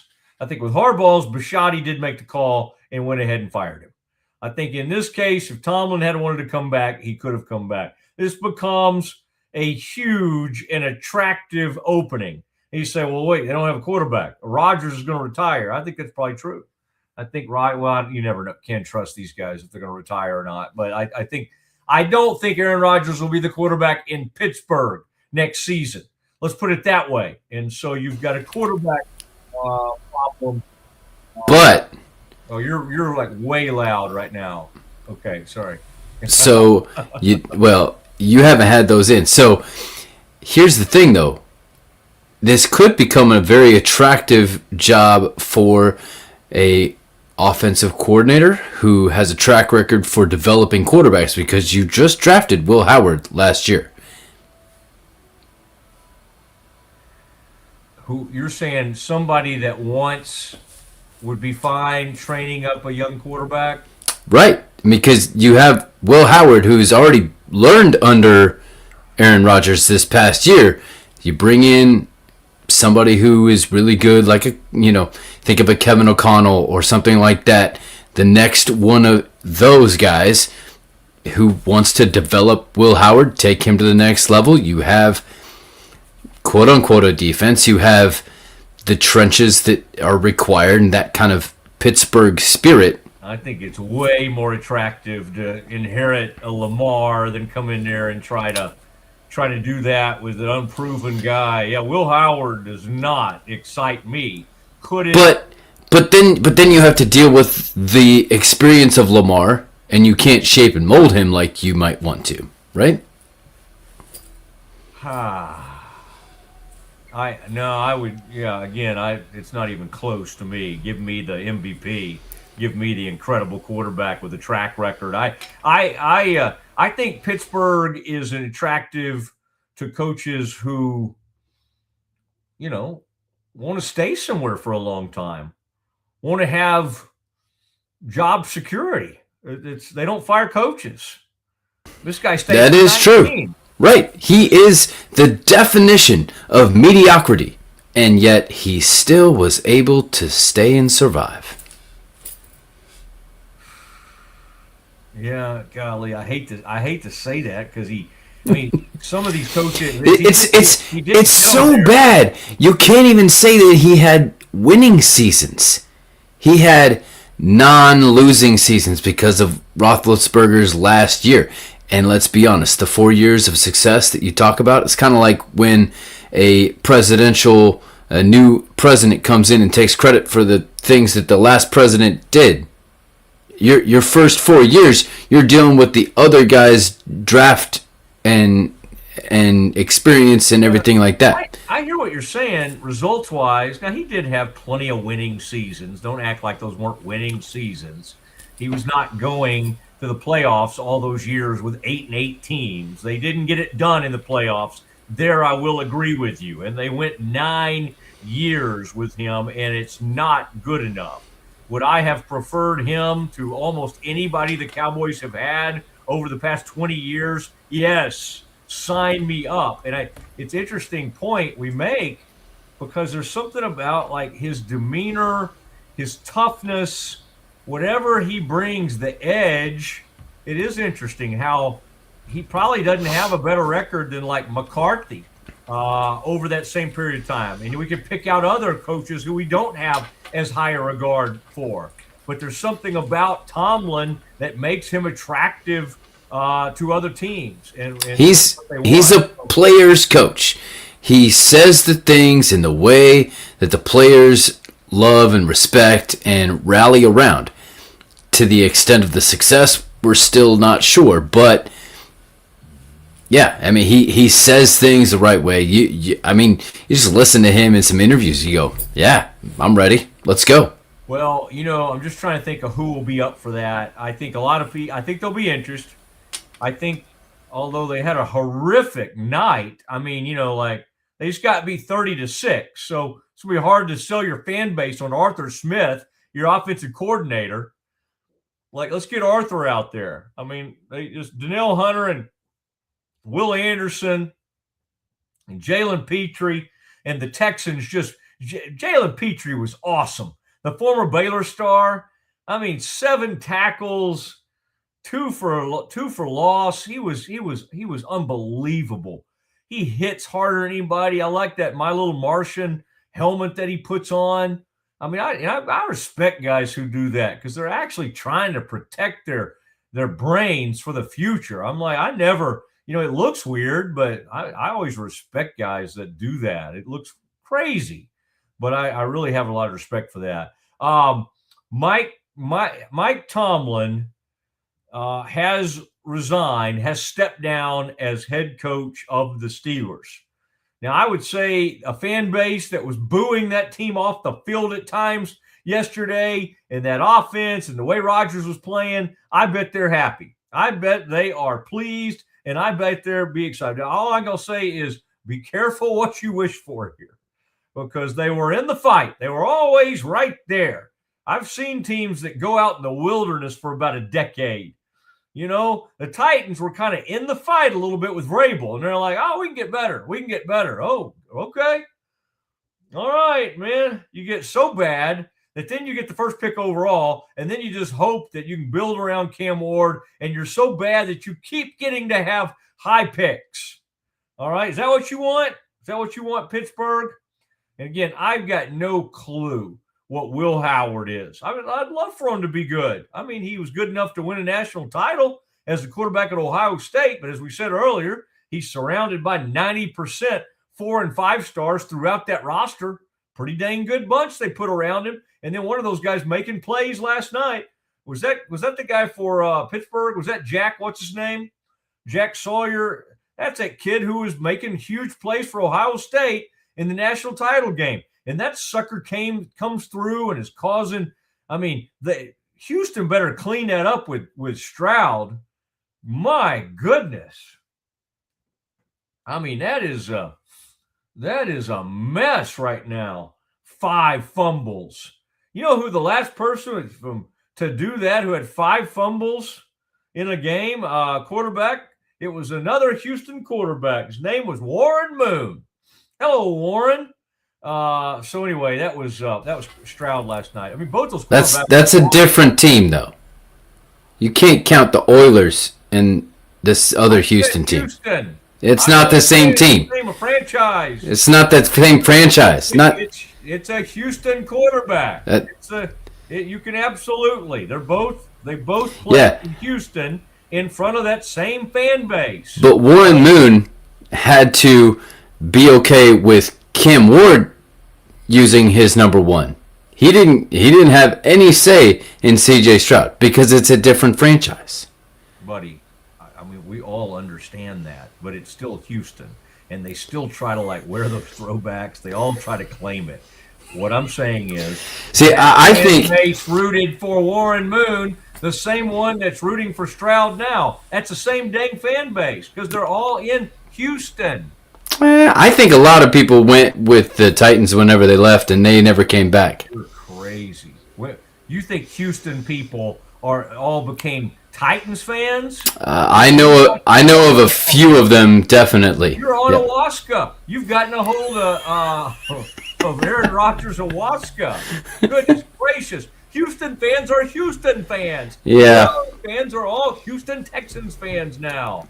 Like 95% of them. All right. Sometimes Kevin, you just got to go. Mosley, you're right. You're a tiny bit older than me. More breaking news. Correct. I don't know if you saw this. Not a huge shock, maybe. Kevin Patullo is fired as the Eagles' offensive coordinator. And that'll calm. I mean, it won't calm Eagles fans down, but it's what they wanted. This was a really sick year. They were all mad at each other. A.J. Brown, he had some falling out with Jalen Hurts. The whole thing was a mess. And when given the chance to stick up for Patullo, Jalen Hurts basically said, "Not my decision, folks. That's above my pay grade." I think he tried to say something like a tad bit nice, but for the most part, he just basically said, "That's above my pay grade," and checked out. He checked out on that one. Wow. What a day, man. What a day. We had all kinds of stuff happen. Tomlin's out. One more thing. Patullo's out. What else do you have for me?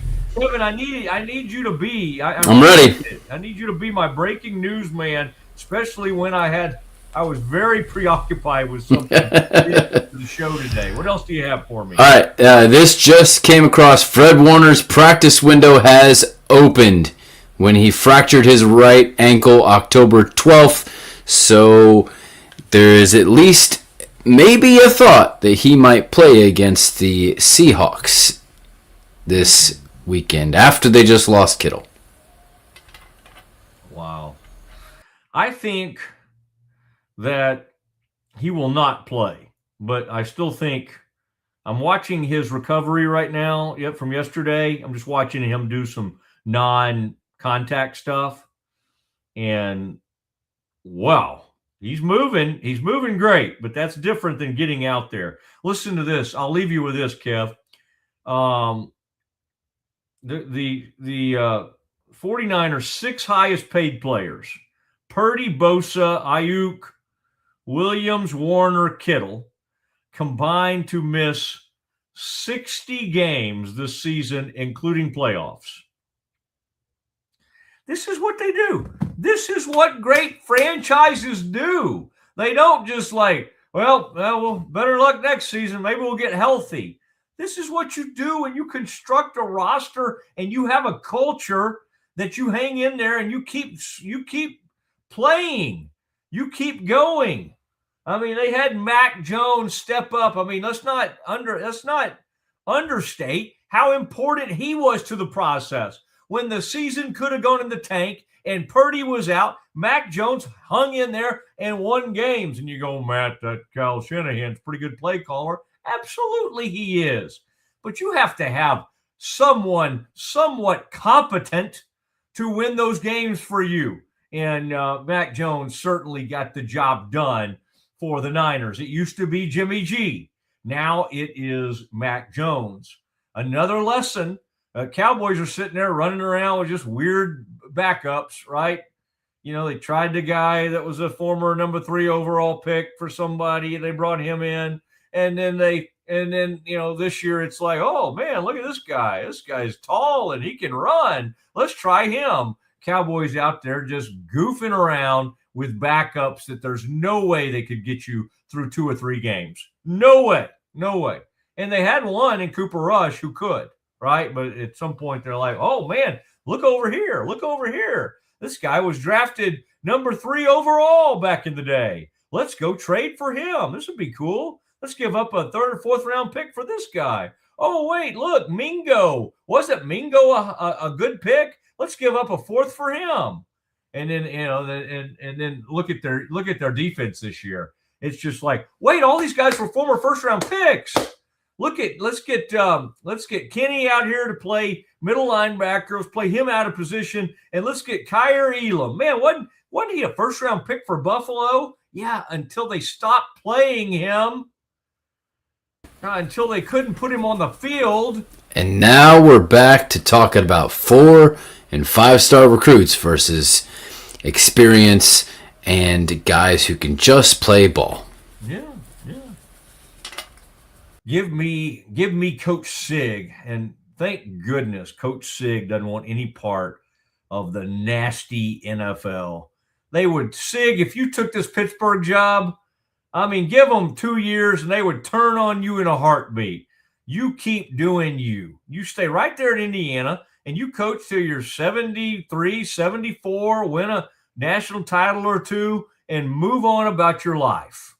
Do not go do this to yourself. People like, oh, Matt, NIL portal, it's changed everything. Well, I mean, it's only one portal now. It's January 2nd through January 16th, and then you can kind of get your life back. And you don't even have to recruit high school kids anymore. Nobody even cares.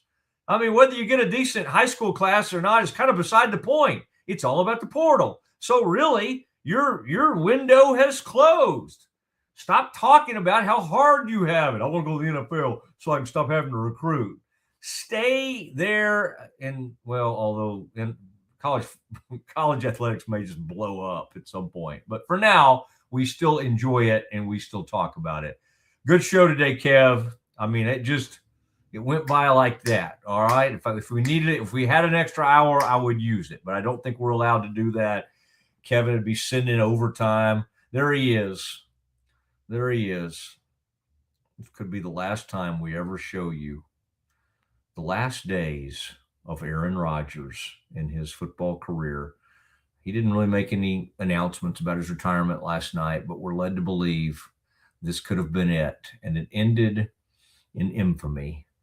30-6, the Houston Texans.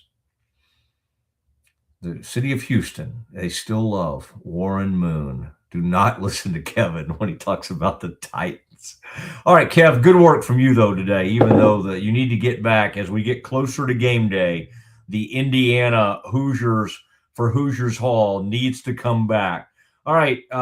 That's all we have for you today. We'll see you tomorrow at 1 o'clock straight up. Good night, everybody. When you strive for greatness, you have a target on your back. When it comes to finances, we're all targets for scammers. But with the right game plan, you can protect yourself. Don't get faked by fraud. Here's a tip. Don't buy from social media ads unless the ad is from a verified company. When you click those ads, you open yourself up to fraud. If it seems too good to be true, it almost always is. This message is brought to you by Central National Bank. It's time to start something new at Allen Samuels. Drive in with huge savings on all of our Chrysler, Dodge, Jeep, and Ram vehicles. From a trail-conquering Jeep Grand Cherokee, towing in style with a Ram Heavy Duty, or cruising the city in a sporty and luxurious Ram 1500, we've got the perfect ride for you. Stop by Allen Samuels in Waco, where we make car buying easy. Come by. Let's be friends.